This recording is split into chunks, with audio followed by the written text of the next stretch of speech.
Greetings, cinephiles. Are you looking for a movie analysis podcast that stands above the rest? Then look no further than Collateral Cinema, the only movie podcast that matters. We analyze good movies, we analyze bad movies, and yes, we also analyze the in-betweens of the world of cinema. So if you like what you hear, find us on Facebook, Instagram, and Twitter. And listen to us on Apple Podcasts, Spotify, Google Podcasts, and wherever you get your podcasts. And yes, my friends, we are 420 friendly. So when you listen to us, smoke it if you've got it. And now, here's a new episode of Collateral Gaming. The show starts right now. I'm Ashley Chancellor. And I'm Megan Gomez. And this is Collateral Gaming.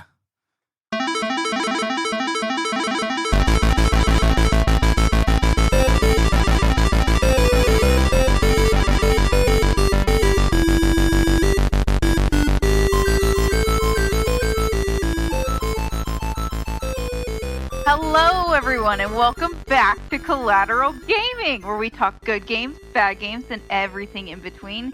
And yes, friends, well, unfortunately, I do not because it induces anxiety. This is a 420 friendly podcast. Welcome to our wonderful, beautiful episode of The Witcher. Hell yeah. So today we are doing The Witcher 3. This is going to be part one of a two-part episode. I am midway through the game right now as we speak. I'm in Skellige, and I still have some Novigrad stuff to do. But by part two, I hope to have completed the game completely so we can get into in-game spoilers. For this episode, we'll probably touch on the gameplay mostly. Yeah. I mean, whatever you want to talk about. This is you're the virgin player. I feel like when we started this podcast, you were introducing me to everything, and now I'm the one introducing you to games, and we're very backwards, and I love it. Absolutely. And that's what it's all about. It's about us all picking games that, and exposing each other to games or sharing a Bond experience over, in the case of a lot of Zelda titles. But in this case, The Witcher is a video game series, or actually a franchise, that prior to this last couple months, I had never touched. I'd never watched any of the Netflix series, played any of the games, and certainly haven't read any of the short stories or novels. But let me tell you, I am engrossed. And that all started with this game. This is definitely one of the best video games I've ever played. I know it's certainly regarded as one of the greatest video games of all time. It may very well be the best open world action RPG I've played. Wow, even over Red Dead? Ooh, that is hard. Is Red Dead considered an action RPG, though? Is it an RPG? I don't know. I know that they're, like, a lot of people, when they talk about, like, their favorite games and stuff, like, they kind of hold these two akin to each other, just because of the mannerisms, I guess, of Geralt and of, Arthur Morgan. So, I don't know. I think Red Dead is just an action-adventure, but they're similar, right? They're both open-world action-adventure games. I gotta say, men. If your question is, do I like this more than Red Dead? I certainly have invested more time into this game than I did Red Dead, which we covered back, I think in season 1 or 2, season 2, I believe. We covered when we were young warthogs.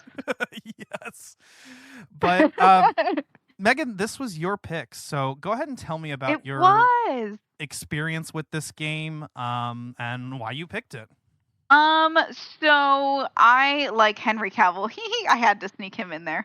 I was a huge fan of the game. I have played it a lot on and off through the years. I think I've only ever done like one full ending playthrough. For me, it's a lot like Skyrim. I think I've only ever completed Skyrim one time, but I have always put like hundreds of hours into it. This one I haven't played as much in my adulthood. I played it a little bit more when I was younger. But I genuinely love Geralt and the world building and the storyline and the lore of The Witcher. And I had been thinking about mentioning it for whenever we started to talk about the season, because I knew it needed to be done eventually. But I know that also I do want to eventually talk about the show as well, because there's a lot to be unpacked there. And this has multimedia. So not only do we have a game, there's also a book series, and there's the wildly famous Netflix series. There's so much, and they're all kind of tied in together and incorporated, and they all show different iterations of a very complex character. And I feel like it's a very complex universe that we hadn't quite delved into, and I wanted to get some other bigger chapters out of the way before talking about like the monstrosity, the beautiful monstrosity that is The Witcher. And I was like, Ash, it's time. I've been waiting patiently. We've done my favorite games. It's time to do one that none of us have really had too much exposure to, except for sporadically over the years. And it's time to go. Let's go. Let's roll. Hell yeah. Yeah, so I had no exposure to this game at all. I'd heard of it. Somebody had even told me that this was like The Legend of Zelda, but for targeted towards a mature audience. And I can definitely see a lot of that. Although my hot take is that Zelda isn't really an RPG, except for Zelda 2. I mean, I can agree. Yeah. Well, I mean, also, so I don't know if you knew this or if you did any research before going into the game, but the senior environment developer actually was very, very inspired by Zelda when making the environment for this game. So that's why it kind of feels very Zelda-esque, is because like he was heavily inspired by Zelda to make the world that he did. And a lot of it was actually my favorite, Twilight Princess. Oh, fuck yeah. Yeah, so this was developed by CD Projekt Red. This was their last big game, I think, before Cyberpunk, if I'm not mistaken. Indeed-a-loo. In 2015. Yeah. So, big difference in things. I know, I as I understand, they actually are working on The Witcher 4 as we speak. It is a thing that is happening, but The Witcher 3, I think, was such a huge deal because it was actually the first in the series to adopt the open world formula. So, from what I've heard, the previous two Witcher games, originally I believe were PC games, and they're a lot more linear. This was the one that actually expanded the world, and to date is one of the largest in-game worlds ever in video gaming. Mm-hmm. Yeah, it's kind of funny because I was thinking about it when getting ready for the podcast, and it's very I feel like when comparing it to like other ones that we've done throughout the seasons, I feel like God of War pulled a page out of The Witcher's book, because the first two games are very linear, and then you jump into this open world, and it's the same exact thing with God of War jumping into the God of War 2018 game. Like, it's very similar, and I felt like that's another reason why I thought you would really enjoy it, because like you go from a linear story, which I did not play the previous two, but I know quite a number of people that have, and that might be, I might get burned at the stake for that. I'm sorry, guys. But I was like, it is interesting to look at, especially later, now that we're in 2024, and we're looking back at some games. We don't always just play the newest game. We do delve back a little bit, because there is lore to be had and fun to be had. Okay. And that's just much I was lore. like, God, that's why I went and started watching the Netflix series, actually, because as I understand it, the Netflix series adapts the short stories and the books. The video games actually take place after the books. And so,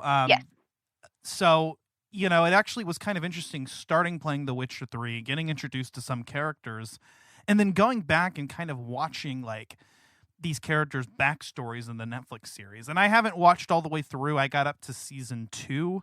I got to say, Henry Cavill is absolutely fantastic. I have not read the short stories or the books, so I don't have anything to compare it to, but I am enjoying the story as it's being told to me. And also, that song is a fucking banger. Toss a coin to your Witcher. Oh, Valley of Plenty.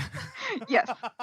Oh, yeah, absolutely. And also, Henry Cavill is a huge, like, he has poured thousands of hours into this game. He is a huge fan of this game, and that was another reason why there's a lot of moments, especially as you're watching the Netflix show, I feel like you'll see them, where you'll see kind of some of the mannerisms that Geralt has in The Witcher 3. Yes. You'll see Henry Cavill actualize and pull those into the Netflix series, and that's just another reason to love it. Another reason why I wanted to talk about it, because I feel like, we talk a lot about video games, but we don't talk a lot about games that get pulled into, like, multimedia things like this, and there's a lot of things that are going to be coming into development that we should get excited for.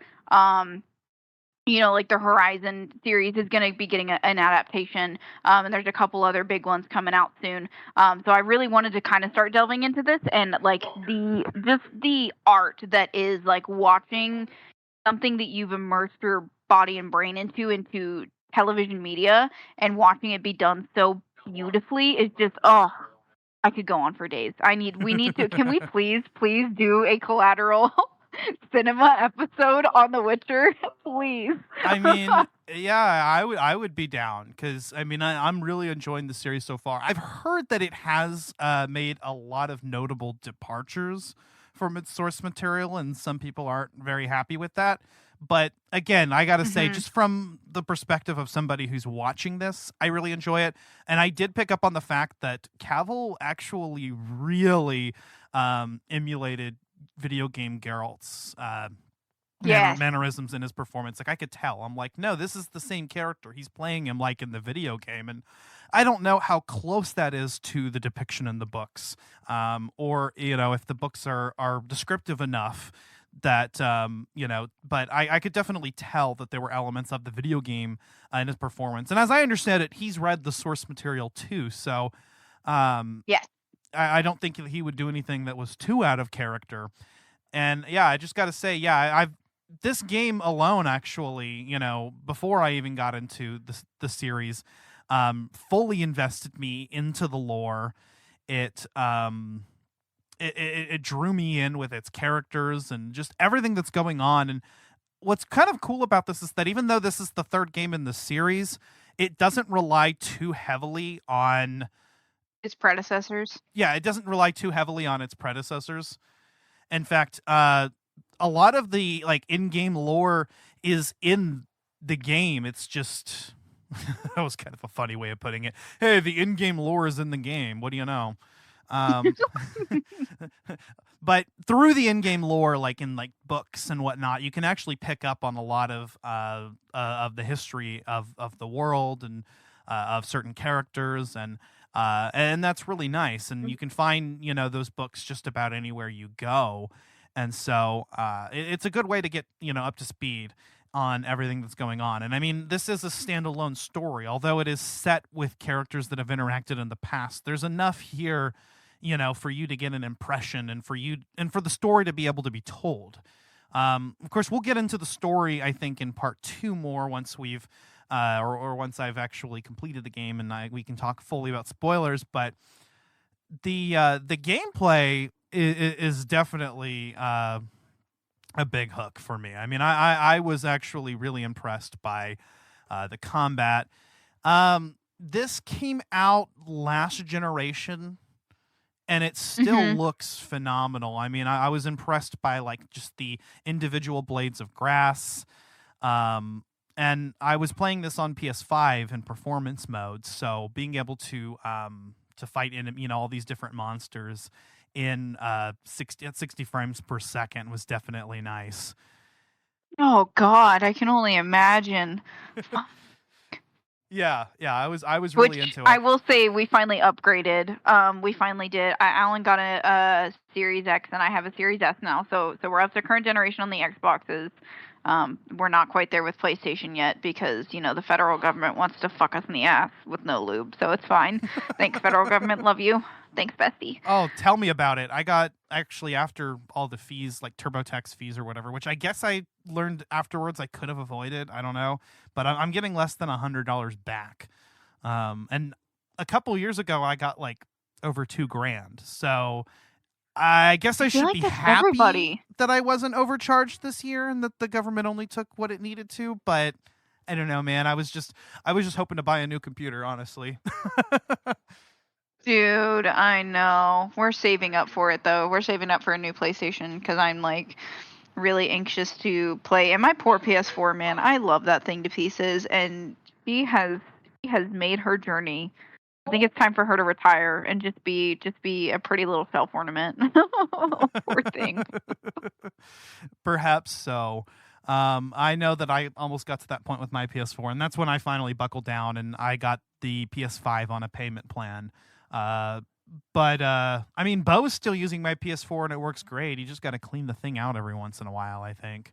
But I knew like it was going to happen. I mean, that being said, my Xbox 360 still works, and it didn't. My disk drive wasn't opening, so I took the plastic casing off, and now the thing works. So go figure. I saw that when I was at work, and I was like, what is he doing? And then I like read the text later, and I was like, only Ash would have this ingenuity. Okay. Well, I was trying to follow like the online instructions, and it was like insert a paper clip or a safety pin here, and it just wasn't working. So I was like, well, let me try to like investigate. And then oops, I broke the casing a little bit. And then I was like, you know what? Let me just take all this off, and it opened. And I'm enjoying Fable 1 and 2 on my original Xbox 360 now. Which is an interesting it's an interesting set of games to play alongside The Witcher 3 because they're both action RPGs, open world action RPGs even, but yeah, The Witcher, I gotta say, is just puts almost everything else to shame with just how much there is to do in the game. Not only does the combat feel good, but like, you know, like there's just so much to do. Yeah, you won't complete this game in under 100 hours unless you're just doing straight up. Yeah, I already hit over 100 just, hours. Going in, yeah, no, even if you're a side quester or a completionist, like 99% of Collateral is, you know, like we're all completionists. It's fine. It's casual. Even Dan, shout out Dan. I know he's a completionist too. Just like even this going into the side quest, like each region has like its own, like the side quests, they may seem mundane, you know, but each character has their own individual dialogue and like comments about the environment around them. Like that's kind of unheard of in a lot of things. Like, you know, like you'll see it in like, for example, Alan and I have been playing Hogwarts Legacy. That was our Christmas gift to each other. So we've been playing that, and you know, like if you know, I don't want to spoil anything for anyone, but let's say you kill something, right? They'll be like, oh, heard you did this, or heard you followed this person, and you're like, how the fuck did you hear about that? But it's very similar to that. And this game just, you know, Hogwarts just came out last year.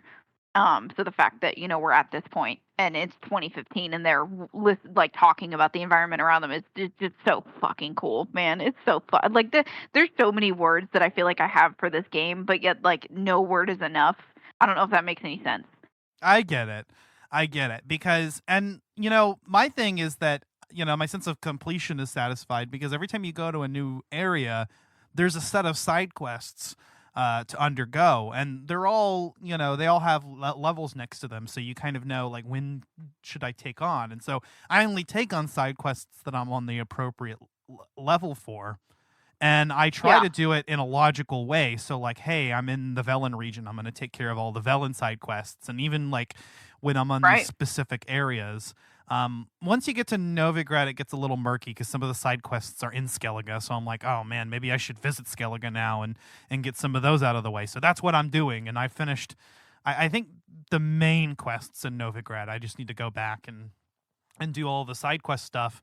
Once I get to a good breaking point in Skellige quest line. But yeah, it was just sort of this like logic to it. But even doing that, even selecting side quests just based on what I'm close to and what level I'm at, I'm finding that I'm actually over leveled. My character, like Geralt, is significantly higher than the level of most of the side quests in the game now that are available to me.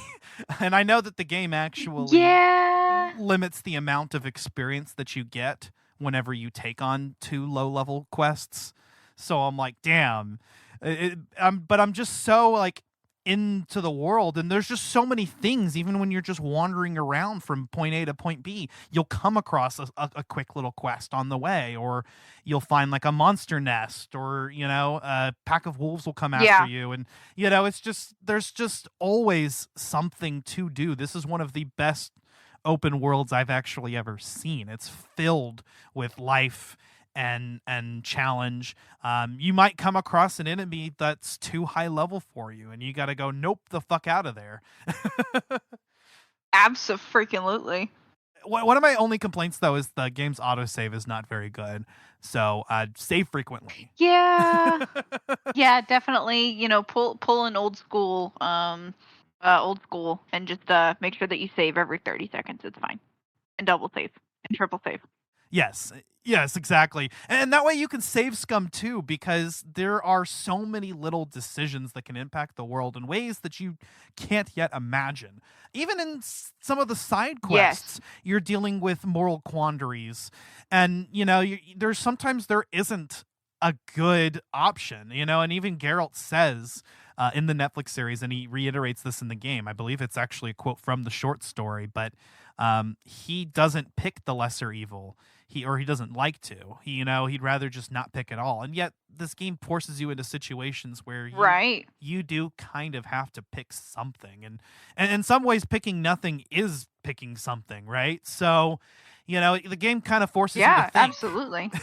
So I found myself frequently reloading saves because I didn't like the outcome of what I just did. So let me go try the other option. And some of them are timed, which creates more panic. Yes, yeah, and the timed ones, yeah. And I have to stop myself from looking it up online, because if you look it up online, it'll actually tell you, what this decision will do later on in the story. Because, for instance, with some of the main quest decisions, especially, there's going to be some event, maybe 50 hours down the line as a result of the choice you made just now, and you might get locked out of quests. Or I know there's one particular character that dies if you complete the side quest, before a certain other quest. But if you complete that other quest first, he doesn't die, but then you get locked out of a couple other quests. So, and there's other ones too, just decisions that you have to make. Even in the tutorial area, I found myself really questioning, oh my God, did I do the right thing? Yeah, this game will have you questioning every decision you ever make, but it's fine because it's beautiful. Yeah. And and besides that, some of the big story moments, just even in moment to moment gameplay, as I mentioned before, there is this really in-depth combat system. The controls are a little wonky for a modern AAA game. Not bad, they're just a little awkward. They're a little off. But once you get used to them, they're fine. And but there is just so much, inside of that combat system. Every single enemy in the game has a bestiary entry where it lists specific weaknesses. So you can apply certain types of oil to your weapons in order to inflict more damage against them, but they'll also be weak against certain spells, which are called signs in this game, or a particular type of item. So there's really kind of this strategic component, especially on these Witcher contract missions, where you kind of have to prepare yourself for a tough battle by exploiting the enemy weaknesses. And I actually am really drawn to that type of gameplay. Yeah, no, it's definitely it's not something that you really experience in other games. It's sometimes, you'll have stuff where it's in Zelda, for example, I'll use that because it's the most prevalent thing I can think of. You're going to the fire temple, so make sure you have plenty of fire or ice arrows, and make sure that you have, your warm gear if you're going to the cold parts, all of that stuff. But it's never really been, as intense, I feel like, as The Witcher. Make sure you have and then of course, you've got your two swords. You've got your steel for humans, silver for monsters. Right. Love that concept, and I think that's something that's so funny and so cool. But yeah, I feel like it's I want to say Monster Hunter-esque in a way, but in its own unique way, where you specifically prepare in one manner for one specific thing, and then you're like, oh well, what am I gonna do now? Well, I'm prepared for this, and I've just done this, so now I guess I have to go back, do this, and then do this. You have to think a little bit sometimes, which is nice. Some games you get to go brainless, but the ones that you want to think about are the ones that are worth it, in my personal opinion. Yeah, 100%. I think that's why I really just kept playing with this and kept investing as much time into it as I did, besides the fact that we're talking about it on the podcast and I have to. But the reason I wanted to keep going was because of that. And you get introduced to that within the tutorial area, when you're preparing for the Griffin fight. It's just one of those things in preparation for this next, boss type enemy you're going to fight. And the game gives you, the bestiary entry in advance for those types of enemies. And you can even start to guess, even when you face enemies in the world, you can even start to figure out, okay, so this is a hybrid type enemy or an elemental type enemy. So they're going to be weak against this particular oil, and they're more than likely weak against this sign or this item. I was just really, really getting into it and really enjoying that strategic nature of combat. And in addition to that, like I said, it's just a lot of fun to pull off. Now, anybody that knows me knows that I'm the type of guy that likes magic in games. So if I have any game that has a mage class, I'm going to go for that. If there is absolutely every time, if there's this particular skill tree that focuses on that, that's what I'm going to go towards. And this game actually has that in the form of signs. Now, from what I've heard in the books and the series, Geralt actually doesn't use a lot of signs. In fact, signs are kind of seen, I think, in the Witcher universe as not real magic, but like parlor tricks. Just simple things like, okay, you can light something on fire. Like a candle, not like a crowd of humans, right? Like in the game. But I didn't. Yeah.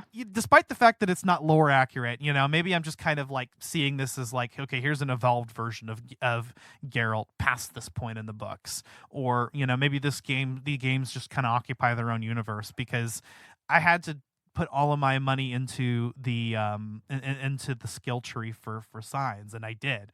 100% of all my equipped abilities right now are signs, and I have nothing but blue mutagens, large blue mutagens equipped.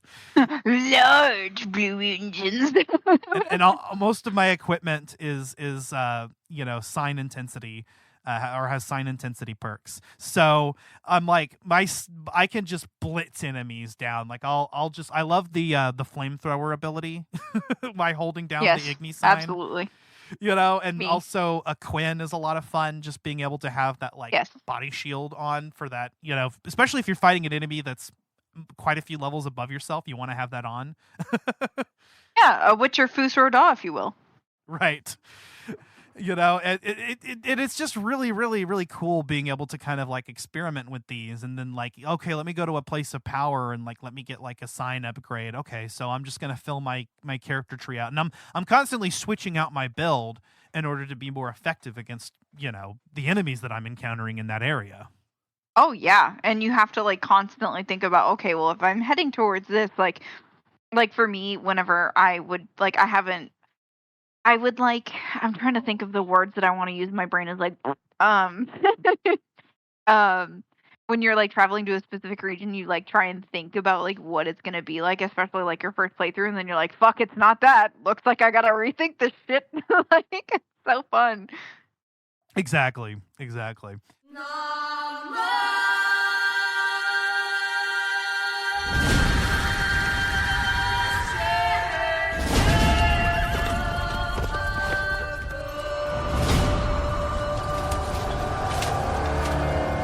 Once we were many. Now we are few. Hunters, killers of the world's filth. Witchers, the ultimate killing machines. Among us, a legend. The one they call Geralt of Rivia, the White Wolf. We meet again, Witcher. Your Imperial Majesty.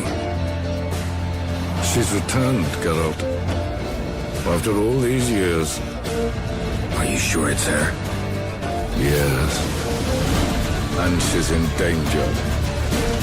Witnesses claim the Wild Hunt follows her. You must find her. And when I do, what then? I shall give her what she deserves.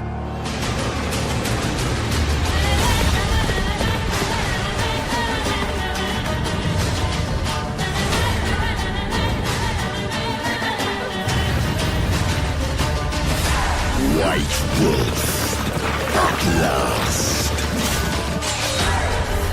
I come for her of the prophecy. Every decision you make will bring devastation.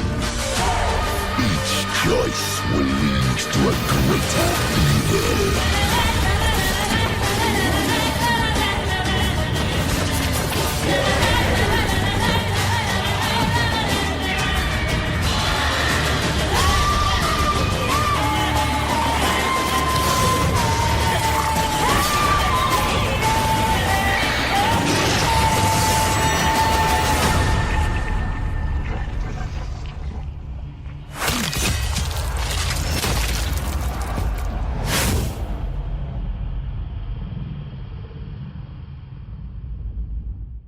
Yeah, there's just a lot of depth to everything that you do, and you can build Geralt however you want him to be. I mean, there's actually specific pieces of equipment in the game that you can hunt down that are going to be better for different play styles. So if you're not like me, if you don't want to do the magic, maybe you want like a really lore accurate Geralt, you can invest those tokens into other areas. The scene that the ability that he uses in the first episode of the Netflix series where he cuts an arrow in midair with his sword, he can do that in the game. You just have to equip it as an ability. Yeah. After unlocking it. So we love him. Yeah. See. I mean, I'm just like Henry Cavill is and always will be one of my favorite actors. So like, just getting the chance to talk about a work that he's accomplished and the fact that he gives a shit so much about like this, like I feel like in a lot of aspects there are a lot of actors and even voice actors out there that don't really fully dedicate themselves to the craft as others do. Henry is a really good example here in The Witcher.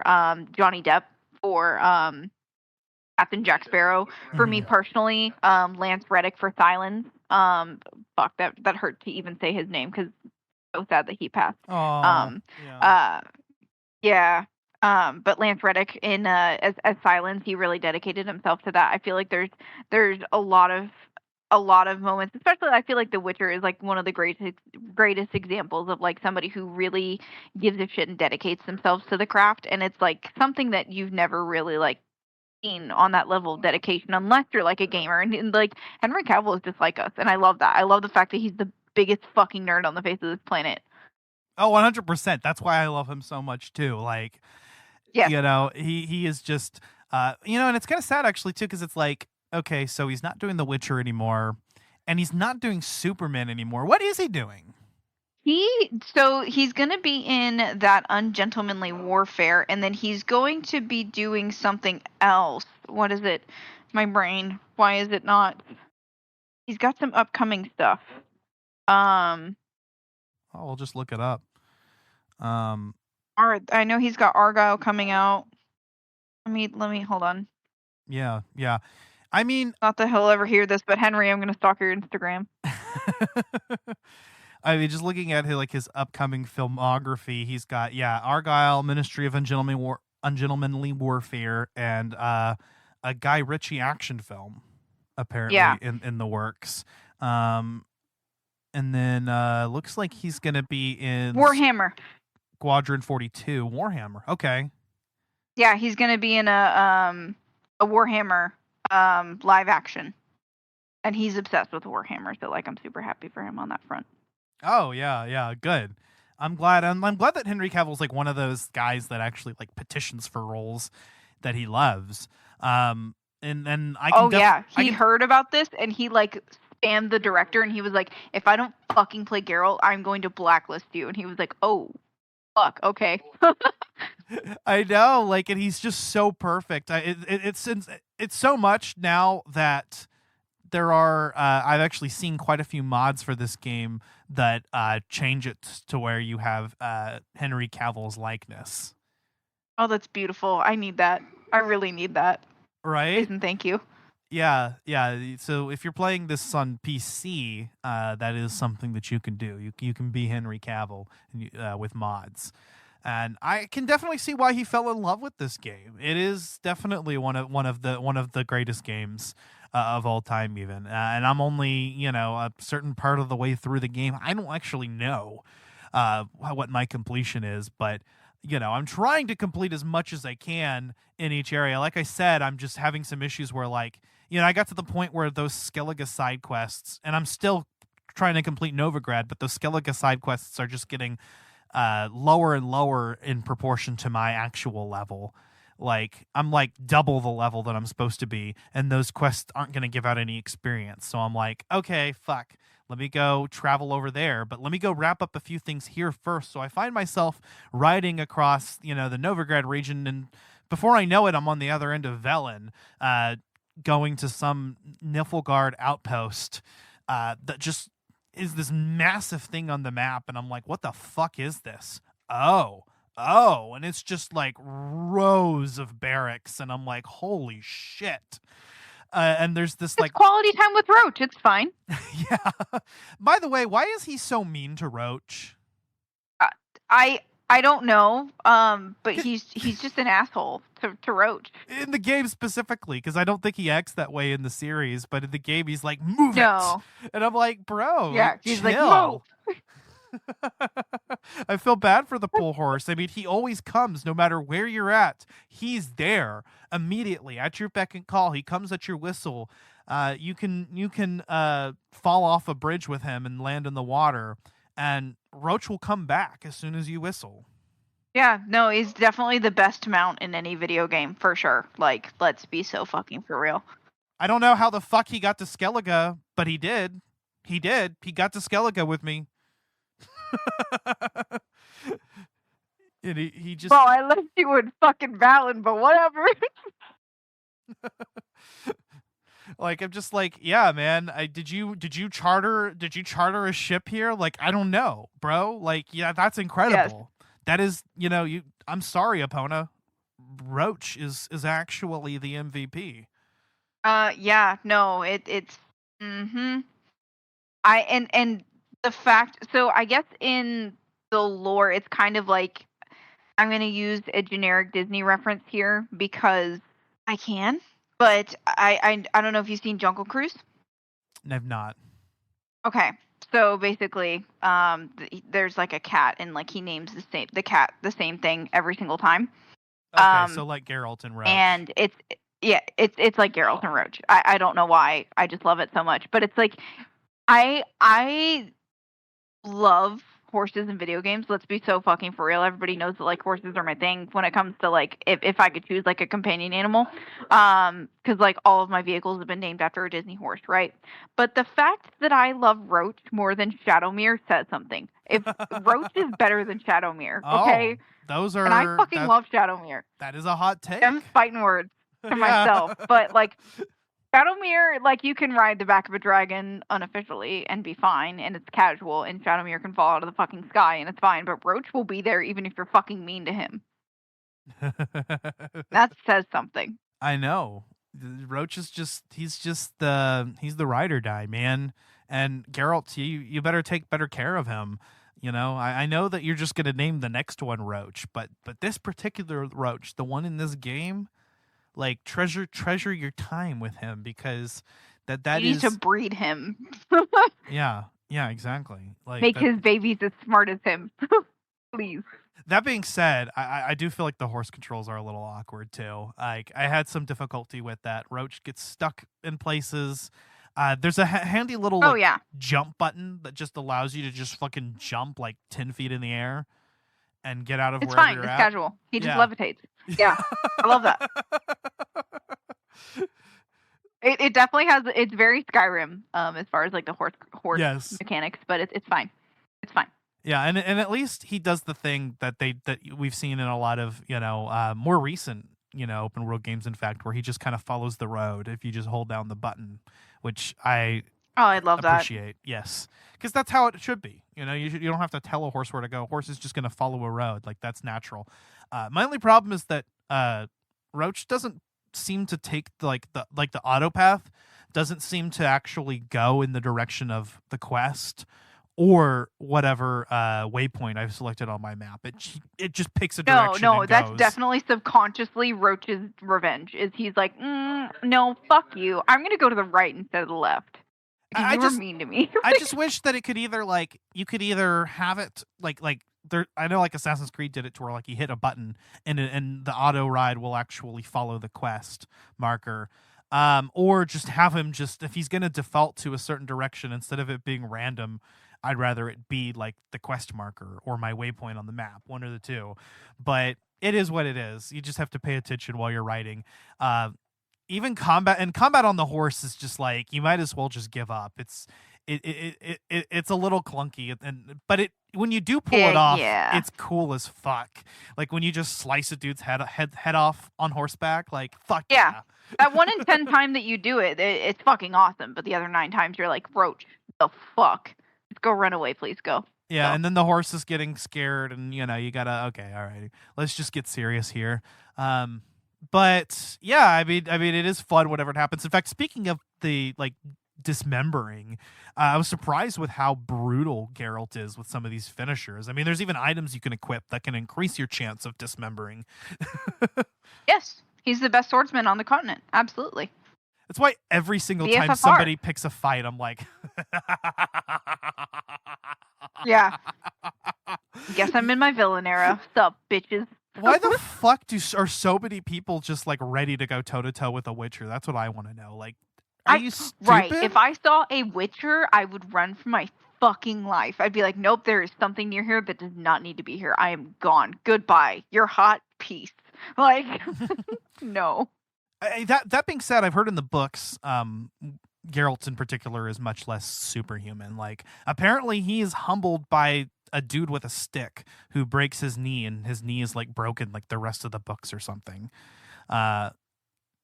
Video game Geralt just kind of shrugs a lot of things off, but his body's just like covered in scars. So fine. It's fine. Yeah. Geralt Go is a into fucking the G. what's it called? Into the it's called something different in every, and I'm thinking of Hogwarts and I can't remember the name of it, but I want to call it the Maiden Chamber, and that's wrong. What's the function of it? Basically where you can like upgrade. Oh, just like you like go into that chamber and it releases gas. I'm trying to think if there's an equivalent of that, and I don't know. I know I do like the upgrade system, like just going and like picking like what abilities. We touched on that earlier, and it's tantalizing because you're like, oh, I kind of want that, but I kind of want that, but I kind of want that. It's hard too because especially if like I know for me, like when it comes to like games like this where you can kind of a little bit choose your play style, I get kind of indecisive, and I feel like that's the point that puts me into a rut. Because like I wanna play, the game as it's intended, but when it gives me too many options and too many different play styles, I feel like I always end up trying to go back to stealth. And not every main character is stealth. Like Geralt is definitely not sneaky at all. He's got too big of shoulders for that because he carries the whole fucking universe on his shoulders, but it's fine. I don't even think there's a stealth mechanic in this game.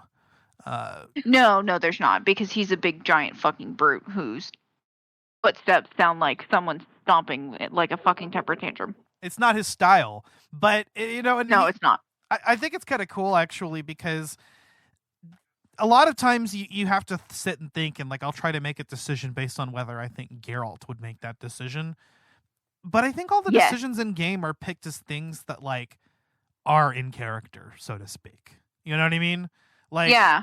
I feel like there's versatility, but it's still just like how would you, if it really does pull into the role play of like how do you think Geralt would react in this situation, or how do you think Geralt would handle this situation, which is epic.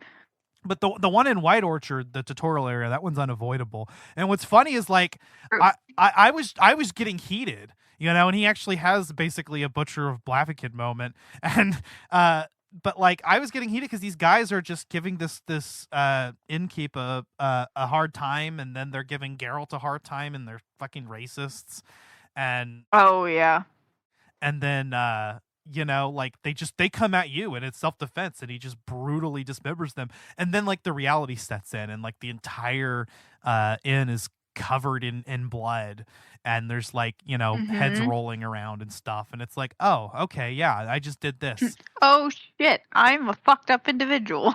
And that one's unavoidable. There is a later bar fight that you could actually avoid doing. Although that innkeep was much nicer about it. He was much cooler about it. That bitch, the one I saved in White Orchard, she comes back later, or maybe it was one of the other villagers. And she comes later in Novigrad, and she's like, she starts just talking shit about you. And I'm like, dude, like, I saved your ass. Like, you fucking saw saved what your life, went Poe. down, but whatever. Yeah. That's the point, right? That's how you're supposed to feel, about it, and about the persecution he faces, and it's not like he necessarily chose this. I mean, I'm not 100% certain how, because I know, they take them as children. I'm assuming that there's some consent involved. Like, Geralt had to be like, yeah, I'm going to undergo this training. But, as a child, do you really know what you're doing, And I don't know how consensual it is. I haven't actually gotten to that part of the lore, but... It's so, I mean, you'll kind of see, and I feel like some people will disagree with this, but it's kind of like Yennefer's experience in the Netflix series, where she's kind of it's kind of a forceful thing, like Din Djarin in the Mandalorian. It's kind of like, it's like, do you really have any other choice? Like, would you rather be with this, or try and figure out your life? Like, you can find something to hold on to. Okay, fair enough then. Like, it's like when you feel like you're sinking and drowning in the world, this is what you can hold on to, or you have no sense of direction, no sense of self, no sense of knowledge. This is the best option for you, and it's pretty much the only option. This is your way out. Then it's like he really didn't get a choice to be how he was, and I think the game artistically presents that, actually, and I think I think this is going to be a good talking point when we get into the story aspect in part 2, but that was something that I experienced in game, and a lot of that is determined by the choices that you make too, and you can decide how much you want to get involved. Because of that bloody incident earlier in the game, later I was much more reserved, and I tried to avoid fights, because basically you're just giving the people fuel to hate you. But then there's that section where, when you get to Novigrad, where they start, where they burn the Doppler and the sorceress, and I quick saved, and then I just started beating those guards down. I just started fighting them, and I knew I was going to reload it because I was going to regret it, but I had to. I had to butcher every soldier in that area, and mind you, one thing I found out is that guards are always over leveled. They're always a few levels over you, so that way, and they just keep coming, and so you're not intended to be able to fight them, and you can't loot them. In fact, and they always respawn. They always come back to life, apparently. That you don't actually kill them, but you knock them out. Yeah. I did actually beat those guards to a bloody pulp, and I felt good about it. And then I reloaded. So I don't lose money. Fair enough. I looked it up because I couldn't remember the exact number, backtracking a little bit. In the Trial of the Grasses, 3 in 10 children survive. So, yeah. It's like once you become a Witcher, even as a child, it's like, well, what do you do? That's right. I remember hearing that too. Is that it's like a 3 in 10 chance that they can even survive. Yeah.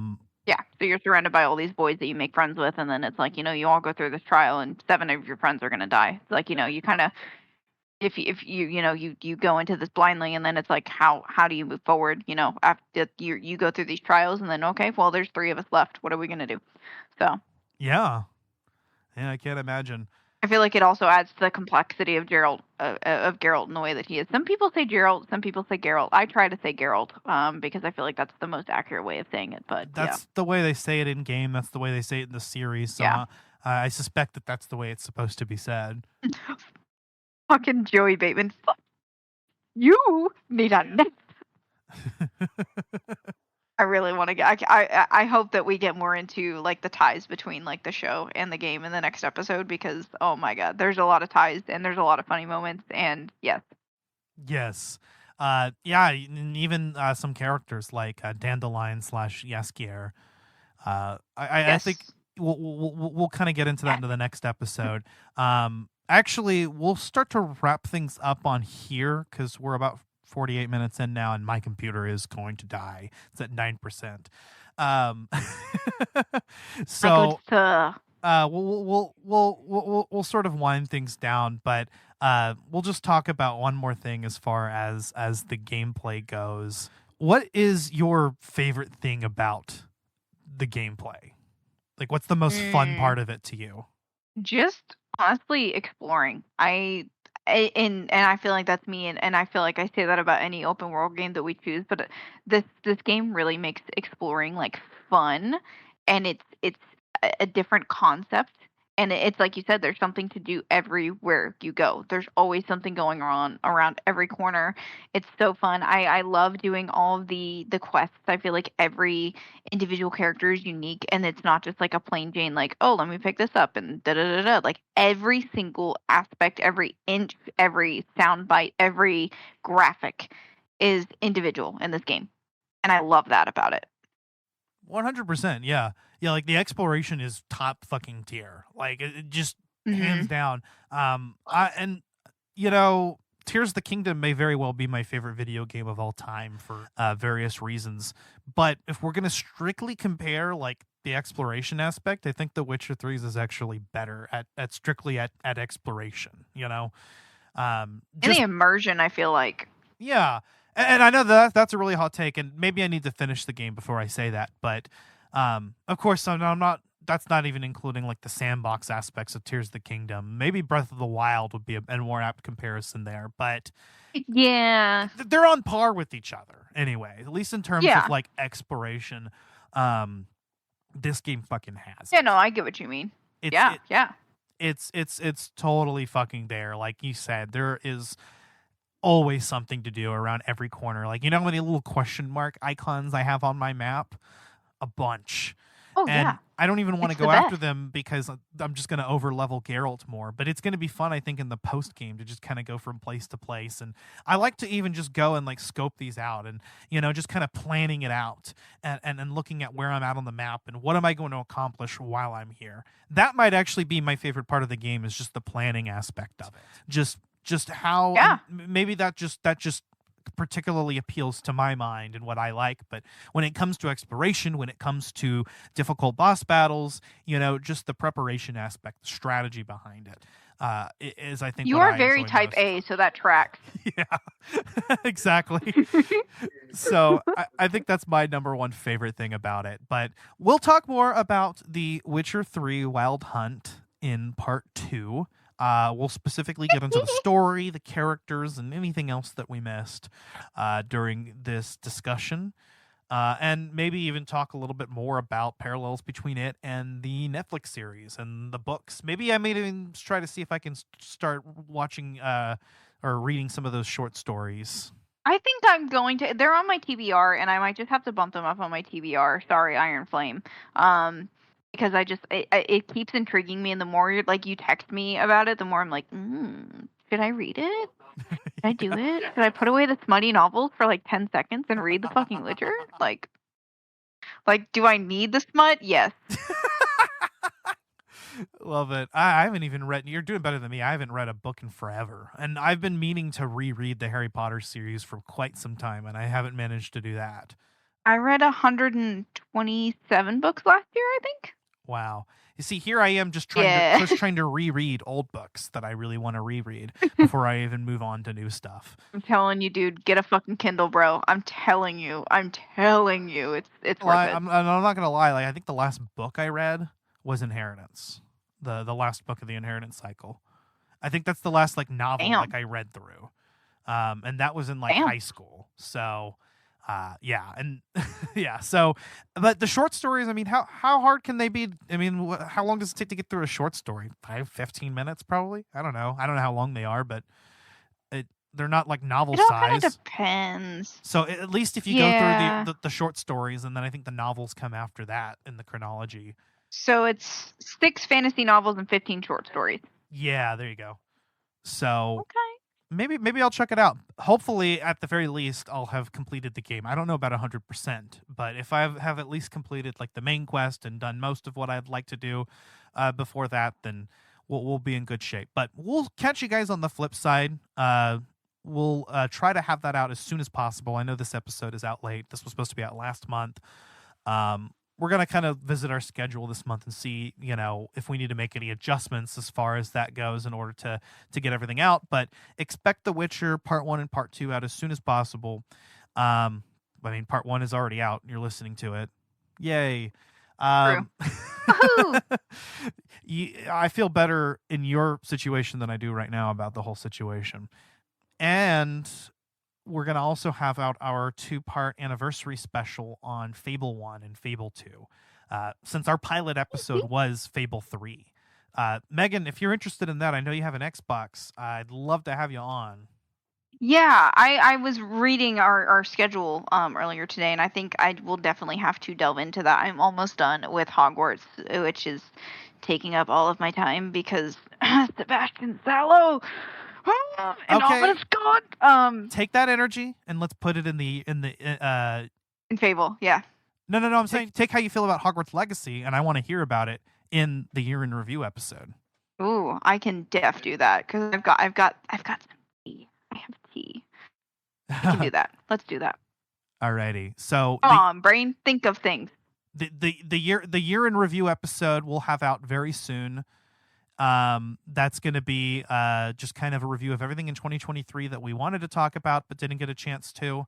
So whenever we can get that recorded, we'll do that. Collateral Cinema is doing a similar thing. On Collateral Cinema, we should have both part 1 and part 2 of our Indiana Jones trilogy episode out by the time that y'all are listening to this. Or at least part 2 should be coming out soon. So stick around for that if you like movies and if you listen to Collateral Cinema, the other side of the Collateral Media coin. Find us wherever you get your podcasts. You can also check us out on social media. I'll have links available in the show notes. So go check us out there, and also check out our Patreon where we have if you donate any amount of money, you can get access to exclusive Let's Play video game commentaries, and we'll get some more out soon because Zach actually has a capture card now, and I know he's been wanting to stream some stuff, so we can probably finally get some more Patreon content out, which is going to be great. I know, I've been talking about that forever too, and I really, really need to just do it and bite the bullet and fucking send it. I've been talking about that forever, and I have some stuff recorded. I just haven't released it or edited it or anything. It's just hanging out. Chilling. Really? We'll take it. Yeah. I mean, whatever you have, send it to me, and like I'll put it on the Patreon. I'll package it together, and have that out or figure out what to do with it. I think very soon we also wanted to do a Tears of the Kingdom focused bonus round episode, sometime soon. We have a lot of content though, because we've got to play catch up right now, and then there's a lot of new games coming out. I know we're going to be covering on our game launch review episodes both the Apollo Justice Ace Attorney trilogy. Bo and I have already been playing through that, and then also Persona 3 Reload, and then Final Fantasy VII Rebirth is coming out as well. So we're going to be covering that too. And I believe we are going to have a guest host on that. I believe Andrew guested with me on our Fire Emblem Engage episode. Will be joining me for that. Andrew Orozco from Geek News Now. Oh, yeah. So, yeah, stick around for that and more. I think we've been bullshitting long enough. So, we'll see you in part 2. Never enough. It's never enough. The story is never ogre. I'm sorry that I just reminded you that thing exists, but it does. Thank you for that. It's fine. My brain is now burning. Well, until then, I've been Ashley Chancellor. And I have been Megan Gomez. And this has been Collateral Gaming. Shook is love. Shook Adios, is life. friends. See you next time. Toss Stop a it. coin Stop. to your Witcher. Stop right now. Yes.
Collateral Gaming is a Collateral Media podcast. All music and game clips are owned by their respective creators and are used for educational purposes only. Please don't sue us. We're poor.